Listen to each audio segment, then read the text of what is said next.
as we've got ourselves. I just want to see. I have no like stake in this. It's just see if we actually have an audience here that kind of cares about what's happening on the Monday night game. We got Ken raising up big here.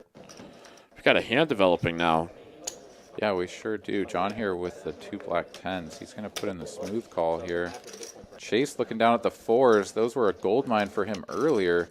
Let's see if he's got aspirations of recreating the Fury.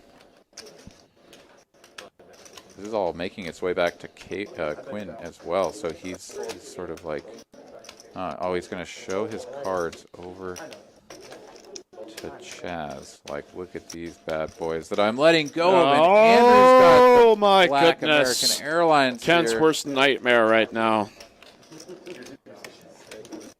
Yeah, so Andrew here gonna put out a big 4-bet. Wow. This is really chunky. Typically when you get into 4-bet territory, the bets don't have to be quite as large, especially considering the stack that he has behind. If he gets a caller here, his stack to pot ratio is just going to be this tiny little fraction of 1.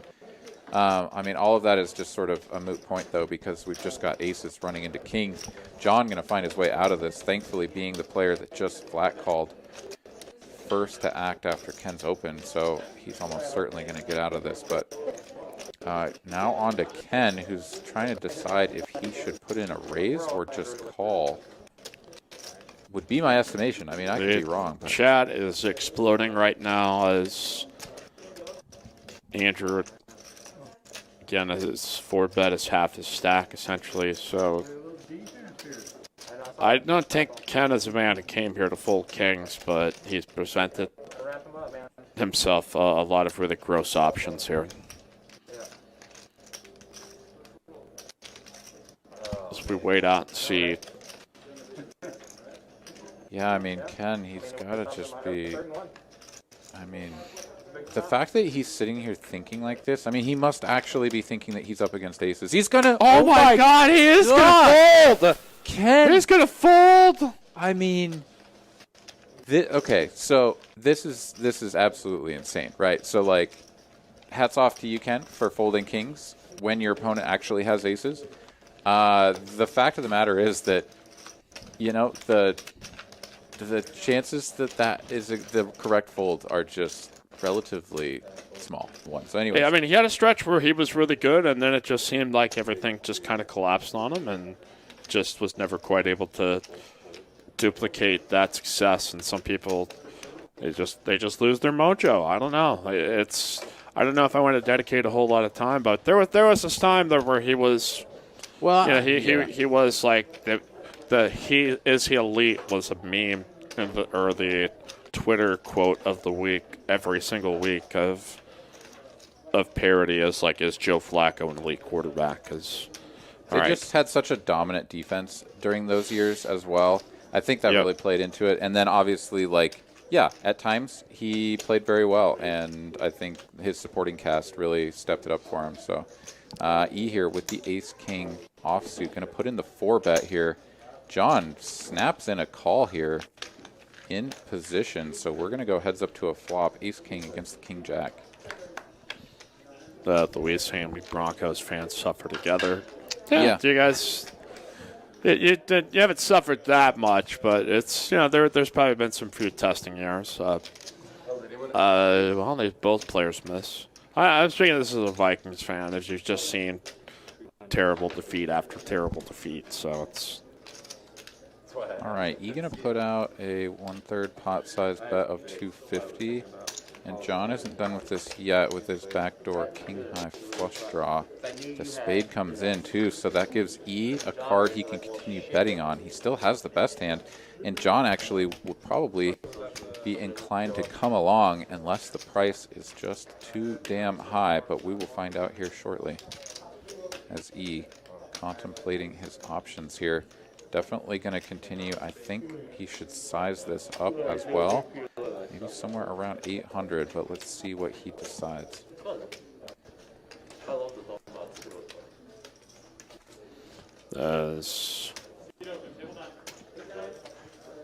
Okay, I think he's going to make an appearance on the Best Bet stream at some point. He and Poker Traveler. So, I mean, we're just pushing them well off there at Florida because they're kind of representing our TCH live crew. Oh, that's cool. Yeah, I know they're playing, San Antonio here, and then they're going off to Florida, huh? Yeah. Oh, that's cool. Something along those lines. You can check out at Poker Traveler. Thanks for all those details. But got a little bromance going between he and Seti. Now, John facing decision here. Does he want to play his position and maybe get a river card that he could potentially bluff out if it bricks? Yeah, he also does have one of the 2 key cards. I mean, the Ace of Spades being the much more relevant one, but the King of Spades, not a terrible one either, because it will connect with the other Broadway spades. He is going to put in a raise here. This is really ambitious, but this is actually the time that it could work. So, yeah, John saying, I've got the second best key card here. I'm going to go for the raise. See if I can get this through. This is a gutsy move. You don't see too many players taking this line, but John clearly has got the stones. Back over to E, 1.1K to call with the nut key card. This is where he could ship it over the top and put John to the test for his remaining 3.9K. But instead, he's just going to peel one off. He is. He's going to put in the call. 8 of diamonds on the end. I mean, does John have to put out a big bet here, though? Of course. Yeah, John either goes all in or gives up. If he gives up, he's going to find out that once again he gave up at just the wrong time in the hand. But yeah, unless E decides to do something really spicy here, it is still his action. He's going to check. John needs to ship all of his chips across the line. And he does. Well played. Well played. Yeah. That was very well done there by Big John. Yeah, I also think it would have been a really great time to show the hand. I mean, obviously, it's really well played. He doesn't need to do that, but that would have been sort of the cherry on top there to show that it was 2 players gutting it out with just key cards. Like, that's fantastic poker. Chance to notch their first win. Yeah, man, I'm telling you, this is their shot. Missed out on some value. This is their chance to put a W on the board. So, yeah, Flacco feeling it here tonight. As let's see here, let's go ahead and check out our chatters here. Looks like Alec Torelli's Hidden Chips found you guys through Wes, which is crazy because I never subscribed to Wes and never watched his videos. So I don't know, that's weird. But glad that you found us. No matter how any of you have found us here. Oh, look at this. Happy to have you. And yeah. Wow. Aces versus kings here. Somehow Chase didn't just fold these pre-flop. How? Yeah, he didn't take a note out of Ken's book. And yeah, so let's see here. Let's really quick get caught up on the pre-flop action. John raised to 75. Chase 3-bet. John 4-bet, and Chase puts the call in. Out of position. On the flop, Chase leads for 500. Over to John. Cutting out raising chips here. The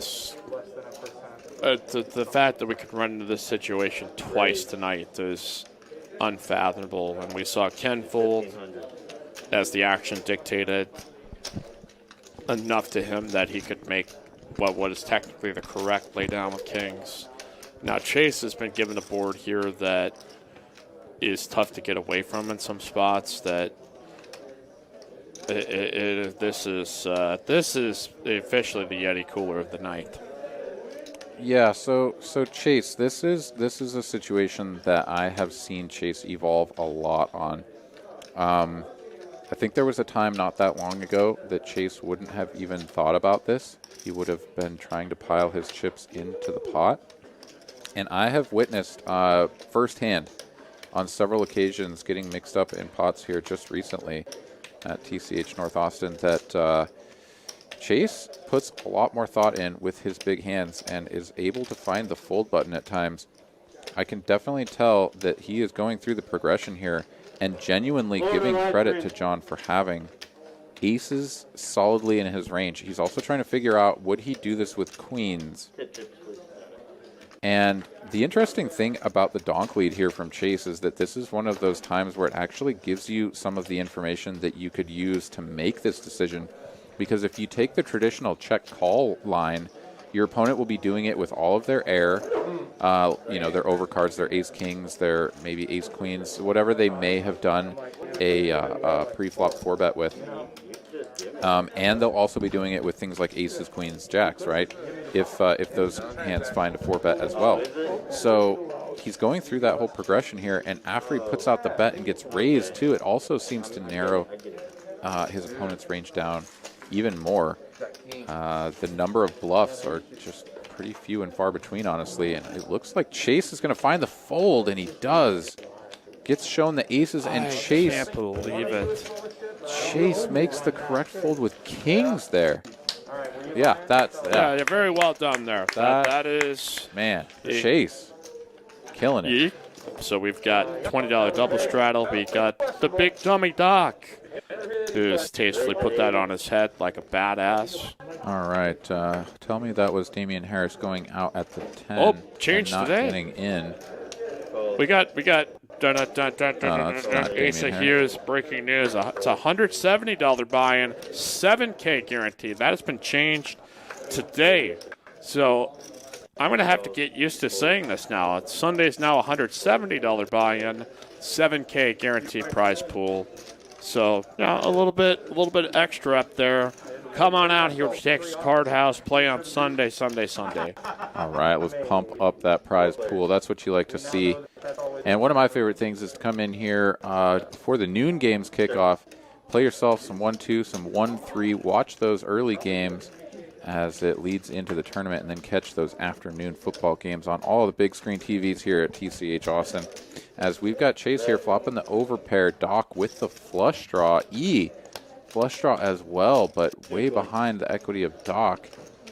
Phil here with 2 clubs and pretty far away from that flop. So this is definitely Chase's hand to win at the moment, but up against a lot of diamonds here. As Cam Newton has crossed the goal line. Guess who sacked Cam Newton for Matt Stafford this week? You did? Oh my goodness. Matt Stafford. And he was like barely even going to make a comeback off of injury. Sketchy. Sketchy moves, bro. But my opponent has Cam Newton. He was in COVID. He was in quarantine. They said he wasn't. Oh, I thought he'd gotten injured. My fault. No. They're like he's positive. Well, it doesn't look like it's going to matter anyway. So.